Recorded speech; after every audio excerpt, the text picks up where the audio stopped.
Gynaec related तो सारी services मतलब बच्चों से लेके बूढ़े तक जितनी सर्विसेज आप सोचोगे वो सारी की सारी स्पेशलिटीज़ अपने यहाँ पे अवेलेबल है। एक हेल्दी डाइट होना, जैसे मैं खाने में बोलती हूँ कि बिल्कुल जंक नहीं आपको खाना है, ऑयली नहीं खाना है, टाइम पे खाना है। जो लोग एक्सरसाइज हर रोज़ नहीं कर पाते, एटलीस्ट हफ्ते में 5 दिन एक्सरसाइज करनी है। मेडिटेशन होना चाहिए, योगा लाइफ का एक हिस्सा होना चाहिए, आपको ज़्यादा से ज़्यादा पानी पीना चाहिए।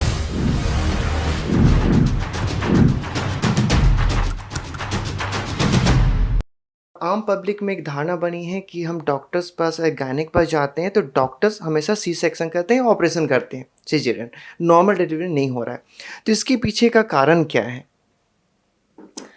देखिए सर, ये बहुत गलत सोच है लोगों की। एक मिथ बना हुआ है। हाँ, एक मिथ है। देखिए, पहले भी डिलीवरीज़ होती थी। अगर आप लोगों को याद है तो आपकी दादियों को, आपकी मम्मी को बहुत सारे डिलीवरीज़ हुए होंगे, 8-10 डिलीवरीज़ हुए होंगे। उसमें से 2-3 बच्चे मरे भी होंगे, है ना? ये बिकॉज़ ऑफ वहाँ पे उस टाइम पे कॉम्प्लिकेशंस हुए थे। जस्ट दैट उस ज़माने में और अभी के ज़माने में ये फ़र्क है कि हमारे पास अभी इतनी एडवांसेस टेक्नोलॉजीज़ आ गई हैं कि जिसकी वज़ह से हम लोग कोई भी बच्चा मरने से बचा सकते हैं। शायद इसके वजह से वो कॉम्प्लिकेशंस ना हो, इसलिए कोई भी गायनेक सिज़ेरियन करता है। किसी को कोई इंटरेस्ट नहीं होता करने में।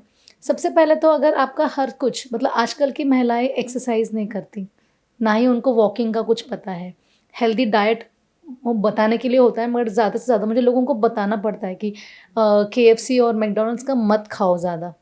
अगर ये सारी चीज़ें मतलब अगर आप पहले से ही हेल्दी डाइट हो, आप एक्सरसाइज टाइम पे कर रहे हो, अगर आपका कोई कॉम्प्लिकेशन नहीं है, आपका अपने आप दर्द, जैसे मेरे हॉस्पिटल में मैं कंपल्सरी किसी को भी दर्द बढ़ने का इंजेक्शन नहीं देती हूँ, जब तक वो खुद से पेन में ना आए। हर डॉक्टर का अपना-अपना सलीका होता है चीज़ों करने का। बट अगर हाँ, डेफ़िनेटली अगर मेरे यहाँ पे अगर कोई डिलीवरी नॉर्मल होने वाली है, तो वो 99.99% नॉर्मल ही होएगी। इसलिए शायद लोग मुझे नॉर्मल डिलीवरी स्पेशलिस्ट बुलाते हैं। हमारे यहाँ पे ऐसे भी केसेज़ हैं जहाँ पे 41 इयर्स की फ़ीमेल 3.6 केजी का नॉर्मल हुआ है। हमारे यहाँ पे 4 किलो के भी हम लोगों ने नॉर्मल करे हैं। तो ये ज़रूरी नहीं होता कि हर डॉक्टर सिज़ेरियन ही करता है। बट हाँ, डेफ़िनेटली बट कहीं अगर रिस्क मदर को या बेबी को होती है, तो डेफ़िनेटली शायद मैं भी सबसे पहली डॉक्टर होंगी जो जाके बताऊँगी कि नहीं, मुझे लगता है कि हमको सिज़ेरियन करना पड़ेगा। जो किस एज ग्रुप में एक कुछ प्रॉब्लम अगर हम देखा जाए तो एक होता है कि यूरिन इन्फेक्शन या फिर यूट्रस कैंसर, ठीक है? तो इस कंडीशन में सपोज़ आइडेंटिफ़ाई नहीं हो पाता या आइडेंटिफ़ाई तो बहुत लेट हो जाता है। तो इस टाइप की महिलाएँ जो होती हैं, उनको किस एज में शादी कर लेना चाहिए, इन प्लानिंग होनी चाहिए उनकी? सी शादी की एज बोलूँ तो डेफ़िनेटली अभी बिकॉज़ ऑफ व्हाटएवर रीज़न्स आजकल लोग शादियाँ 28 से पहले नहीं करते हैं। मतलब मेरे पास ऐसी भी औरतें हैं जो 33 साल में शादी कर रहे हैं और अभी वो लोग अभी भी प्लान कर रहे हैं कि ठीक है मैं अभी नहीं 2 साल के बाद बच्चा रखूँगी। कहीं न कहीं ये समझना बहुत ज़रूरी है कि पहले के ज़माने में इश्यूज़ ज़्यादा नहीं थे और अभी इनफर्टिलिटी बढ़ी है या फिर टेस्ट ट्यूब अभी अभी बढ़ा है क्योंकि जो शादी की एज है वो बढ़ चुकी है ना? मेल्स फीमेल्स दोनों केसेस में। तो इन केसेस में डेफ़िनेटली विथ एज जो चीज़ किसी बंदी को 21 साल या 25 साल में नहीं होती है, वो डेफ़िनेटली 30-32 साल में प्रॉब्लम्स हो सकती हैं। जैसे अगर मेरे पास ऐसे भी लोग होते हैं जो बोलते हैं कि जो मेरे पास अबॉर्शंस कराने के लिए आते हैं, मैं उनको ये बताती हूँ कि आपको मत कराओ, पहला बच्चा है अबॉर्ट मत कराओ। बट फिर भी उनका रीज़न रहता है कि नहीं हमको 4 साल के बाद करना है बच्चा। बट मैं तभी उनको यही चीज़ बताती हूँ कि अगर 4 साल के बाद अगर आपको थायरॉइड आ जाए, ब्लड प्रेशर हो जाए या कुछ भी दूसरा मेडिकल प्रॉब्लम हो जाए जिसकी वजह से आपको बच्चा रहने में प्रॉब्लम हो, उस टाइम पे आप सोचोगे कि यार मैं तभी रख लेती तो अच्छा होता। तो ये सब चीज़ें एज के चलते बहुत बढ़ती है डेफ़िनेटली। तो इसलिए बेटर रहता है मैं सबको यही बताती हूँ कि फर्स्ट बेबी आपका 30 से पहले होना ही चाहिए और वो बहुत ज़रूरी है। शायद ये हर बंदी जो मेरे पास आती है मैं उसको कम से कम 2-3 बार बताती हूँ कि ये बहुत ज़रूरी है। अगर आप लोग बहुत ज़्यादा प्लानिंग कर रहे हो, प्लीज़ किसी भी बंदी का शादी करने के बाद या बच्चा होने के बाद करियर ख़त्म नहीं होता है। और मैं ये लोगों को बताती हूँ कि कोई भी चीज़ आप लोगों को ऐसा लगता है कि बच्चा होने के बाद मेरी पूरी लाइफ बंद हो जाएगी। ऐसा बिल्कुल नहीं है, जो लोगों के मिथ्स हैं इसके बारे में। कहीं न कहीं बच्चा होने के बाद आपको कहीं न कहीं कभी न कभी ब्रेक लेना ही है 6 महीने का।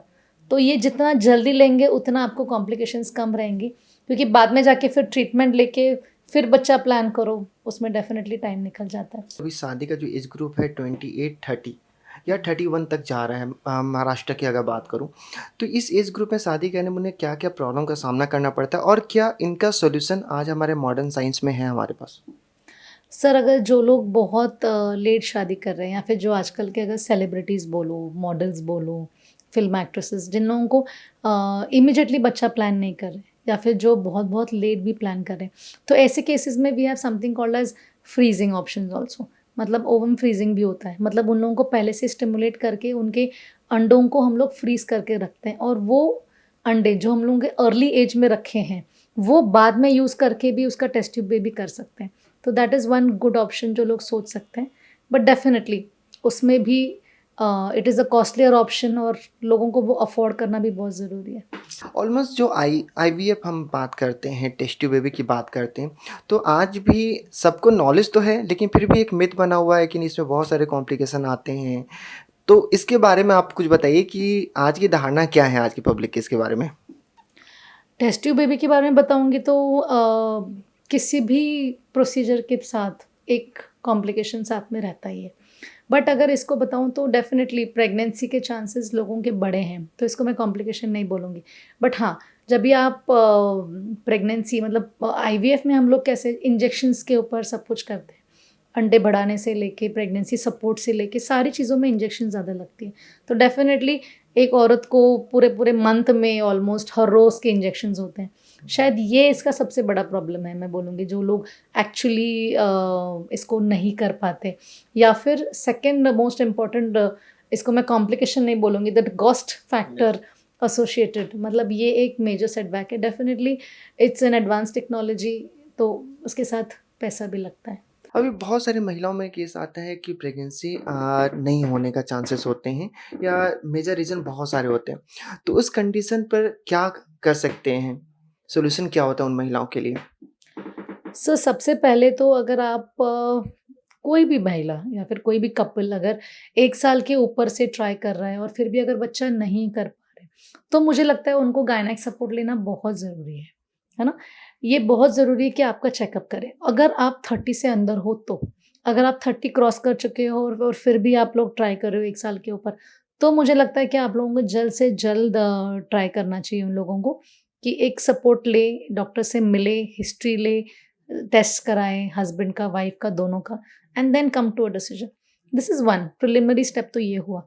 दूसरा अगर ट्रीटमेंट लेना चाहेंगे तो एटलीस्ट डॉक्टर्स आपको अगर आप कोई भी दूसरे टेक्निक्स नहीं यूज़ करना चाहते, अगर फिर भी लोग नेचुरल के लिए ट्राई करें, तो उसमें भी डॉक्टर्स आपको हेल्प कर सकते हैं कि किन-किन दिनों में करना चाहिए। वो बहुत-बहुत ज़रूरी है।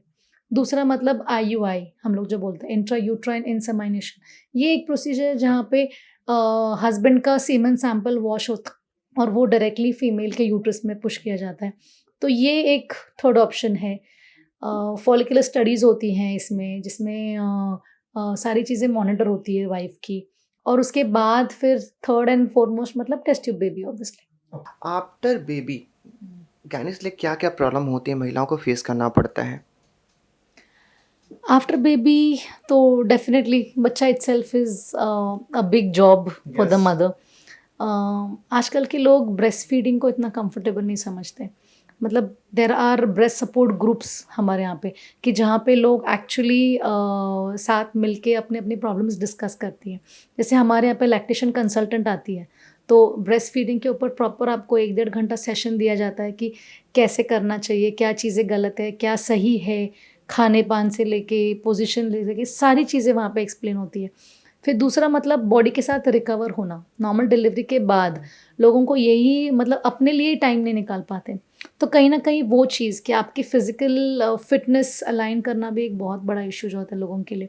वेट गेन के साथ लोग टैकल नहीं कर पाते। वेट गेन इतना ज़्यादा हो जाता है कि बाद में वापस प्री प्रेगनेंसी वेट गेन होना एक थोड़ा-सा लोगों को चैलेंज हो जाता है। जैसे मैंने बताया यूरिन लीकेज के इश्यूज़ होते हैं लोगों को। अभी आज ही मैंने एक पेशेंट देखी जिसको डिलीवरी होके 1 महीना हो गया है और उसको हर 4-4 घंटे में पॉटी होती है।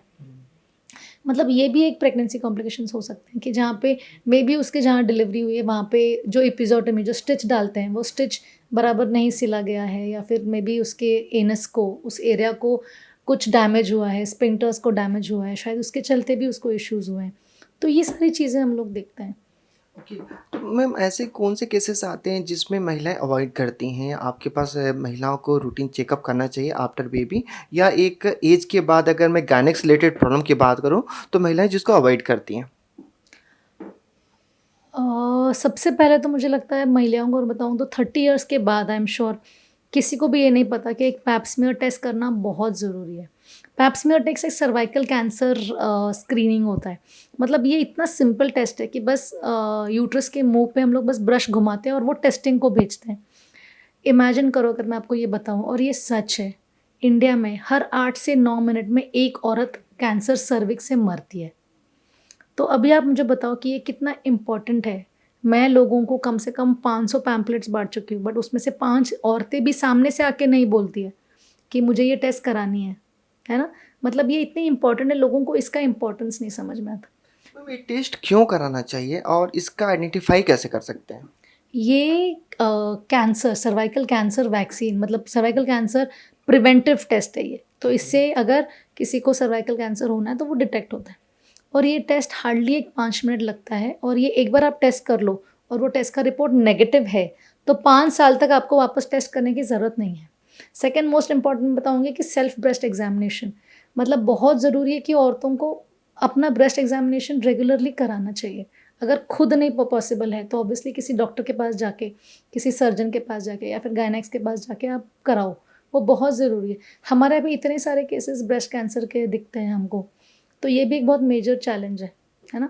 अगर किसी को भी पर वजाइनल ब्लीडिंग हो रही है, या फिर पीरियड्स ख़त्म होने के बाद भी किसी औरत को अगर ब्लीडिंग हो रही है, या फिर अगर लग रहा है कि वज़न कम हो रहा है, या फिर कोई भी अबनॉर्मलिटी, या फिर कहीं भी कोई छोटा भी मास फील हो रहा है एनीवेयर इन द बॉडी, तो उनको ये जाके एग्ज़ामिन कराना चाहिए। जो यंग यूथ हैं, पेन किलर लेना, एक पेन किलर, बहुत सारे मल्टीवर्क पेन किलर होते हैं। इसके साइड इफ़ेक्ट क्या हैं और क्या पेन किलर लेना सही है या गलत है? जैसे मैं बताऊँ, मेरे मेरे हस्बैंड किडनी स्पेशलिस्ट हैं, तो उनके लिए उनके पास तो लिस्ट ऑफ ड्रग्स हैं कि ये टैबलेट से किडनी में प्रॉब्लम होती है। तो हमारे तो मेडिकल में ही वो टैबलेट्स अवेलेबल नहीं होती, है ना? तो ये बहुत ज़रूरी है। There are list of medicines की जिनकी वजह से किडनी या लिवर को प्रॉब्लम हो सकती है। There are lot of safe pain killers, but definitely अगर आप कोई भी चीज़ लिमिट में करो तो उससे हानि नहीं होती है। कोई भी, जैसे एग्जांपल दूँ मैं, डाइक्लोफेनेक, अगर ये टैबलेट अगर कोई भी लोग बहुत टाइम से ले रहे हैं तो शायद मे बी प्रॉब्लम हो सके। जैसे मैं 50 में से एक बता रही हूँ ड्रग जिसके ये प्रॉब्लम हो सकती है, बट डेफिनेटली उसमें भी सेफ़र ऑप्शंस होती हैं, और अगर आप वो कभी-कभार ही ले रहे हो तो इसमें कोई प्रॉब्लम नहीं होनी चाहिए। स्पेशली आजकल का लोगों का फ़ैशन है कि जाके मेडिकल में पूछो और वो दवाई देते हैं और वो घर पे आके ले लेते हैं, और बाद में वो दवाई से फ़र्क नहीं पड़ता, तो 4 दिन के बाद पता चलता है कि यार हमने तो गलत दवाई ले रहे थे, और उसकी वजह से प्रॉब्लम्स बढ़ गई। जैसे अगर मैं छोटा-सा एग्ज़ाम्पल दूँ तो किसी को वजाइनल इचिंग हो रहा था, उसने जाके मेडिकल में बताया, मेडिकल वाले ने बॉडी में जो इचिंग होती है उसका टैबलेट दे दिया, और वो बंदी वो टैबलेट महीना भर ले रही थी। मतलब ये छोटी-छोटी चीज़ें जो हम लोग हमारे डेली प्रैक्टिस में देखते हैं कि दिस इज़ ब्लंडर्स जो ये करते हैं। तो मैं ये लोगों को बताना चाहूँगी कि कुछ भी हो, मतलब डॉक्टर्स के पास जाके एक प्रॉपर कंसल्टेशन करके चीज़ों को ट्रीट करना बहुत ज़रूरी है। हमारे इंडिया में खुद के होममेड डॉक्टर्स बहुत हैं, जो विदाउट सर्टिफिकेट भी हैं, और हर घर में कुछ ना कुछ डॉक्टर देखा जाता है कि प्रॉब्लम भी इसलिए बढ़ता है क्योंकि हम कुछ भी चीज़ होता है डॉक्टर्स के पास जाने से पहले हम खुद ही डॉक्टर बनते हैं या मेडिकल स्टोर में जाते हैं, दवा ले लेते हैं। ये आज की डेली रूटीन लाइफ है, वो कितना इफ़ेक्ट कर रही है उन लोगों को? आइडियली स्पीकिंग मैं यही लोगों को बताऊँगी कि ये बहुत मेजर है। आई थिंक ये, मैं किसी और का क्या बोलूँ, मैं खुद अपने घर में ये देखती हूँ, है ना? मतलब मैं खुद लोगों के टैबलेट्स बंद कर चुकी हूँ कि आप ये क्या ले रहे हो? कहीं न कहीं मेरी मम्मी की हो, मेरी दादी की हो, तब मुझे पता चलता है कि नहीं, मतलब ये अगर मेरे घर में ही जहाँ पे डॉक्टर्स हैं, फिर भी ये चीज़ें हो रही, तो डेफ़िनेटली बाहर तो कितना हो रहा होगा।